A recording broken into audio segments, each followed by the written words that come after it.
I will be ordering the cessation of sanctions against Syria in order to give them a chance at greatness. মধ্যপ্রাচ্য সফরে গিয়ে বড় এক ঘোষণা দিয়ে বসলেন মার্কিন প্রেসিডেন্ট ডোনাল্ড ট্রাম্প। বললেন, সিরিয়ার ওপর থেকে উঠে যাচ্ছে যুক্তরাষ্ট্রের নিষেধাজ্ঞা। সৌদি আরবে একটি ব্যবসায়িক ফোরামে বক্তব্য দিতে গিয়ে তিনি বলেন, আমি সিরিয়ার ওপর আরোপ করা নিষেধাজ্ঞা প্রত্যাহারের নির্দেশ দেব, যাতে দেশটিকে শ্রেষ্ঠত্ব অর্জনের সুযোগ দেওয়া যায়। এই নিষেধাজ্ঞা সিরিয়ার সাবেক প্রেসিডেন্ট বাশার আল আসাদের আমলে আরোপ করেছিল যুক্তরাষ্ট্র।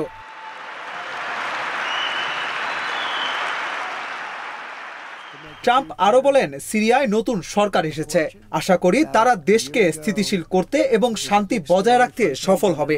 আমরা যুদ্ধ বিধ্বস্ত সিরিয়ায় শান্তি প্রতিষ্ঠার সুযোগ দিতে চাই।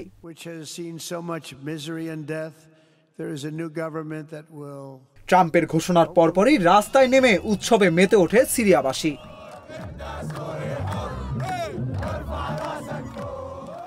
দেশটির পররাষ্ট্র মন্ত্রণালয় এক বিবৃতিতে জানিয়েছে, এই পদক্ষেপ সিরিয়াকে স্থিতিশীলতা, স্বয়ংসম্পূর্ণতা এবং সমৃদ্ধ দেশ গঠন করার সুযোগ করে দেবে।